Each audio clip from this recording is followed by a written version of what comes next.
आकार में इतने विशाल कि उनके सामने हाथी भी चींटी जैसा लगे। दिमाग में इतने तेज कि बिना किसी एक्सटर्नल ईयर्स के वो आसपास के छोटे से छोटे जीवों की पैरों की आहट को सुनकर उनका शिकार कर लें। और शरीर से इतने मजबूत कि कई बार तो दो डायनासोर्स गुस्से में एक दूसरे को ही मार दें। ये डायनासोर्स करीब 14 करोड़ साल तक इस धरती पर राज कर रहे थे। लेकिन उसके बाद ऐसा तो क्या हुआ कि चंद ही मिनटों में इतने बड़े जीव धरती से पूरी तरह से विलुप्त हो गए। इस इतिहास को जानने के लिए हमें घड़ी के कांटों को उल्टा घुमाकर समय में पीछे जाना होगा। तो आज से करीब 6.5 करोड़ साल पहले क्रिटेशियस युग में धरती किसी स्वर्ग से कम नहीं थी। चारों तरफ फैले बड़े बड़े पेड़ पौधे, पानी से छलक रहे समंदर और इस धरती के सभी जीवों पर राज करने वाले विशालकाय डायनासोर्स जो इस जमीन पर चलते थे, इसी वातावरण में सांस लेते थे और दूसरे डायनासोर से लड़ाइयां लड़कर खुद के वर्चस्व को जीवित रखते थे। उस वक्त डायनासोर्स की कई हजारों प्रजातियां मौजूद थीं, जिनमें से कुछ आकार में बड़े होते थे तो कुछ छोटे, कुछ शाकाहारी होते थे तो कुछ मांसाहारी, वहीं कुछ बेहद शांत स्वभाव के होते थे तो कुछ इतने हिंसक कि चंद मिनटों में पूरा इलाका तबाह कर दे। खैर, उस वक्त सब कुछ सही चल रहा था, लेकिन इन बेजुबान जानवरों को नहीं पता था कि इनके ऊपर एक बड़ी विपदा आने वाली है और कुछ ही समय में ये सभी डायनासोर्स अपना अस्तित्व ही खो देंगे। दरअसल कुदरत ने डायनासोर्स का अंत आज से करीब 100 मिलियन यानी 10 करोड़ साल पहले तभी लिख दिया था जब दूर अंतरिक्ष से एस्टेरॉयड का एक टुकड़ा सौर मंडल की ओर बढ़ रहा था। पृथ्वी से तकरीबन 20 करोड़ मील दूर मंगल बृहस्पति ग्रह के बीच बने बेल्ट में घूम रहे एक विशाल का एस्टेरॉयड की दिशा बदल जाती है और वो अपने सर्कुलर रूट को छोड़कर तेजी से पृथ्वी की ओर बढ़ने लगता है।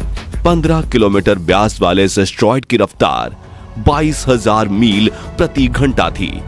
वैसे तो कई एस्टेरॉयड पृथ्वी के वायुमंडल में प्रवेश करते ही पूरी तरह से नष्ट हो जाते थे, लेकिन इस एस्टेरॉयड का आकार इतना बड़ा था कि नष्ट होने के बजाय इसकी रफ्तार और तेज होती जाती है और घर्षण की वजह से ये एक बड़े आग के गोले में तब्दील हो जाता है।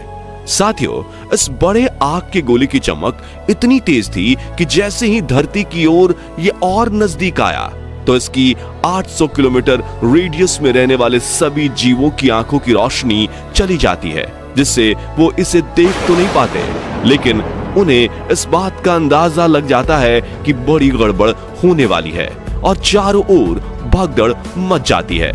वैज्ञानिकों के मुताबिक 15 किलोमीटर बड़ा ये आग का गोला नॉर्थ अमेरिका के युकाटान पेनिनसुला में धरती से जा टकराता है, जिससे एक बहुत ही भयंकर विस्फोट होता है और ये टकराव इतना दमदार था कि इसकी वजह से जमीन की सतह के नीचे दबा लाखों मीट्रिक टन धातु तेज रफ्तार से उछलकर अंतरिक्ष में चला जाता है, जिसे आज वैज्ञानिकों ने मंगल ग्रह पर भी डिस्कवर किया है। वहीं धरती पर जिस जगह यह एस्टेरॉयड गिरा था वहां 180 किलोमीटर चौड़ा और 20 किलोमीटर गहरा गड्ढा बन जाता है, जिसके आकार को देखकर ही हम ये समझ सकते हैं कि यह विस्फोट कितना बड़ा था।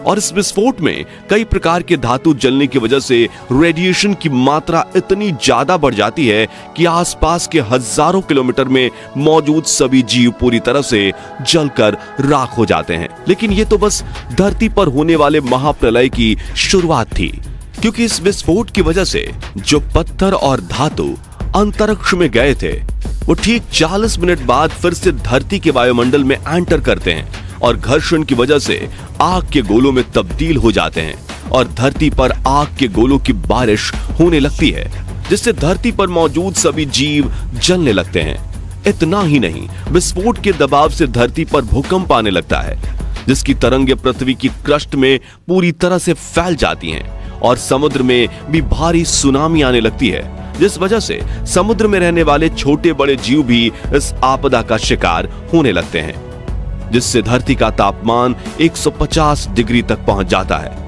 इसी कारण से जो डायनासोर विस्फोट की जगह से काफी दूर थे वे भी गर्मी की वजह से मौत का शिकार होने लगते हैं। वहीं इस गर्मी से बादलों में मौजूद पानी भाप बनकर उड़ जाता है और तूफान की वजह से धूल बादलों में तब्दील हो जाती है और पृथ्वी को ढक लेती है, जिससे कई हजार सालों तक धरती पर सूरज की एक किरण नहीं आती और पेड़ पौधे की पूरी आबादी खत्म हो जाती है, यानी चारों ओर सूखा पड़ जाता है। इन सभी कारणों की वजह से धरती पर मौजूद जीवों की 75% आबादी खत्म हो जाती है। इस तरह से एक महाप्रलय धरती पर मौजूद डायनासोर्स की करोड़ों की आबादी को मौत की नींद सुला देता है। खैर, इस महाप्रलय से डायनासोर्स का तो आतंक खत्म हो गया, लेकिन इस वक्त इस भयंकर त्रासदी में जो जीव बिल बनाकर रहते थे वो बच गए, क्योंकि इतने ज्यादा तापमान पर भी ये मैमल्स अपने बिल में बचे रहते हैं और आगे चलकर पेट भरने के लिए सब कुछ खाने लगते हैं, जो कि आगे चलकर हमारे पूर्वज बनने वाले थे। इसी तरह से कई करोड़ साल बीत जाते हैं और बचे हुए जीव उस वक्त के वातावरण के हिसाब से खुद को ढाल लेते हैं और उनका एवोल्यूशन शुरू हो जाता है, जिसके बाद एवोल्यूशन की प्रक्रिया से बहुत सी प्रजातियों का जन्म होता है। आज से करीब 3 करोड़ साल पहले ग्लोबल कूलिंग हुई, घास के मैदान बढ़ने लगे और जंगल घटने लगे। उस समय ऐसे जानवरों का निर्माण हुआ जो खुले में रहने में सफल थे। उन्हीं में से दूसरे जानवरों को खाने वाले जानवर भी विकसित होने लगे। लेकिन कहते हैं ना कि समय हमेशा एक जैसा नहीं रहता। साथियों, आज से करीब 40 लाख साल पहले परिस्थितियां एक बार फिर से बदल गईं और धरती पर फिर से हलचल हुई। टेक्टोनिक प्लेट में हलचल के कारण अफ्रीका के पूर्वी इलाके में एक नई पर्वत श्रृंखला का निर्माण हुआ, जो थी ईस्ट अफ्रीकन रिफ्ट वैली। ये पर्वत यहाँ आने वाले मौसमी हवाओं के लिए एक रुकावट बन गई थी, जिसके कारण अफ्रीका के इन जंगलों में बारिश आनी बंद हो गई। दोस्तों, अफ्रीका के इस जंगल में एक और वानर प्रजाति रहती थी, एप्स। ये एप्स पेड़ों के ऊपर रहा करते थे। यहाँ उनके खाने की कोई कमी नहीं थी। इस वजह से ये हमेशा पेड़ों पर ही रहा करते थे। लेकिन अब यहाँ समय के साथ साथ सूखा पड़ने लगा और बिना बारिश के जंगल सूख गए। अफ्रीका के जंगलों में रह रहे इन एप्स के लिए खाने की समस्या उत्पन्न होनी शुरू हुई और खाने की तलाश में अब इन्होंने पेड़ों से उतरने का निर्णय लिया। साथियों, जिन्होंने पेड़ों से उतरने का निर्णय लिया वो आर्डिपिथेकस रेमिडस और यही थे हमारे पूर्वज। इनका दिमाग एक संतरे जितना बड़ा था और साइज में 4 फीट लंबे होते थे और हाथों से झूलते हुए चलते थे। कई हजार सालों के एवोल्यूशन के बाद हमारे पूर्वज अब 2 पैरों पर चलने लगे थे। लेकिन जिन्होंने पेड़ों को नहीं छोड़ा और अफ्रीका के जंगल से निकलकर दुनिया के अलग अलग जंगलों में रहना पसंद किए, बाद में ये बंदर, चिंपैंजी, गोरिल्ला इत्यादि बने। दोस्तों, अब ये आदि मानव भोजन की खोज में पेड़ों से उतरकर जमीन पर आ गए थे और ये चलते हुए भी खा सकते थे। समय के साथ साथ विकास की प्रक्रिया चलती रही और आदि मानव धीरे धीरे करके विकसित होने लगे। इनका दिमाग भी धीरे धीरे बड़ा होने लगा।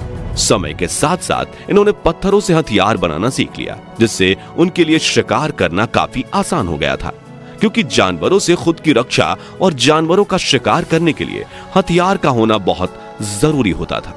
आदि मानव खुद की रक्षा के लिए ग्रुप में रहा करते थे और रात होते ही खतरा बढ़ जाने की वजह से ये गुफा बनाकर रहने लगे थे, जहां वो ग्रुप्स में ही रहा करते थे और सुबह होते ही भोजन की तलाश में एक साथ निकल जाते और ग्रुप में रहकर ही शिकार करते थे। जैसे जैसे आदि मानव को अपने आसपास की वस्तुओं का ज्ञान होता गया, वैसे वैसे वह अपने लिए और सुविधाएं जुटाने लगे। पहले आदि मानव को कपड़े पहनने का ज्ञान नहीं था। वो पेड़ की छाल, बड़े बड़े पत्तों और जानवरों की खाल से ठंड के समय अपना बचाव करते थे। पहले ये जानवर का कच्चा मांस खाते थे, लेकिन एक दिन की घटना ने इन आदि मानवों के जीवन में बहुत कुछ बदल दिया। एक दिन ये पत्थरों को आपस में टकरा रहे थे, जिससे चिंगारी निकली, जिसके कारण जंगल में आग लग गई और उसमें काफी पशु जल गए थे। और जब उन्होंने इन जले हुए पशुओं को खाया तो उनको ये काफी स्वादिष्ट लगे। उसके बाद से आदि मानव ने पशुओं को पकाकर खाना शुरू किया, जिसके लिए ये पत्थरों को आपस में टकराकर आग लगाते थे। इस तरह आदि मानव ने आग की खोज की थी।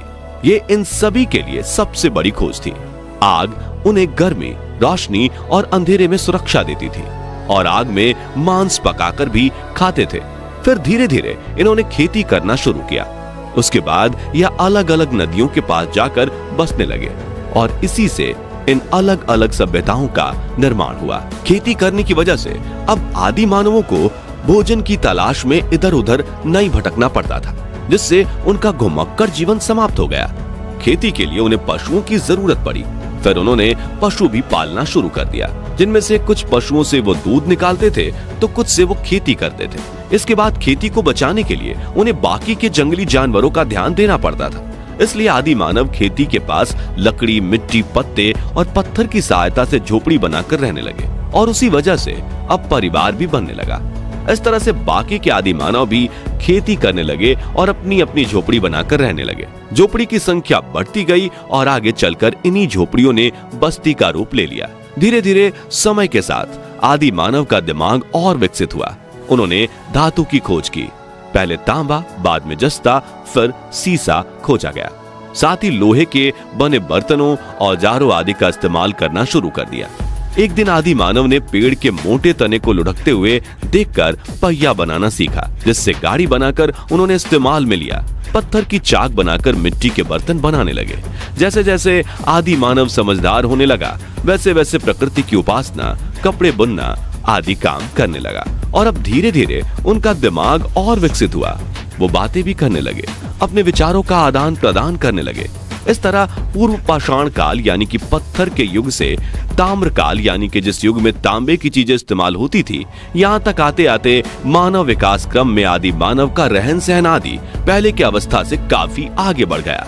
दोस्तों, जब वैज्ञानिकों ने उस जगह पर खोज शुरू की जिस जगह पर आदि मानव रहते थे, तो उन्हें खुदाई करने पर यह पता चला कि सच में आदि मानव इस पृथ्वी पर रहा करते थे। खुदाई में वैज्ञानिकों ने उनकी हड्डियों के अवशेष, खोपड़ियों के साथ नुकीले हथियार, कुछ बर्तन, शिलालेख इत्यादि पाए, जिसके बाद वैज्ञानिकों के कई साल के रिसर्च के बाद यह सिद्ध हुआ कि ये सब जीवाश्म और अवशेष आदि मानव के ही हैं। वहीं उसके बाद अनेक सभ्यताओं की खुदाई करने पर इस बात के भी प्रमाण मिले कि उस समय भी सिक्कों का इस्तेमाल होता था। साथ ही हजारों वर्ष पहले कई गांव नष्ट हो गए थे। इनके घर और इनकी सभी चीजें धरती के अंदर समा गई थी। खुदाई करने पर वैज्ञानिकों को इनके बारे में जानकारी मिलती है। इस सब से ये तो पता चला कि इंसान बंदरों से बिल्कुल विकसित नहीं हुआ है। हाँ, ये बात बिल्कुल सच है कि हम इंसानों के पूर्वज और बंदरों के पूर्वज कहीं ना कहीं एक दूसरे से काफी नजदीकी रिश्तेदार हैं और इसलिए बंदर हम इंसानों से मिलते जुलते हैं। लेकिन जो लोग ऐसा सोच रहे हैं कि कभी ना कभी आज के बंदर भी इंसान बनेंगे, तो ऐसा कभी नहीं होगा। दोस्तों, उस समय से लेकर आज तक लगातार मानव अधिक विकसित होता गया है। आज के आधुनिक समय में मोबाइल, टीवी, बिजली, गाड़ियां, हवाई जहाज, इंटरनेट आदि सब कुछ हो गया है, जिससे आज के मानव का जीवन आदि मानव के मुकाबले बिल्कुल अलग और आसान हो गया है। यही सब बदलाव ही मानव जीवन का विकास है। तो आज का ये वीडियो जिसमें हमने आदि मानव के बारे में जाना, उम्मीद करता हूं कि आपको ये वीडियो अच्छी लगी होगी। वीडियो अच्छी लगी हो तो वीडियो को लाइक करें, ज्यादा से ज्यादा शेयर करें, कमेंट में बताएं कि आपको हमारे द्वारा दी गई जानकारी कैसी लगी। ऐसे ही और भी इंफॉर्मेटिव वीडियोस देखते रहने के लिए हमारे चैनल को सब्सक्राइब, फेसबुक पेज को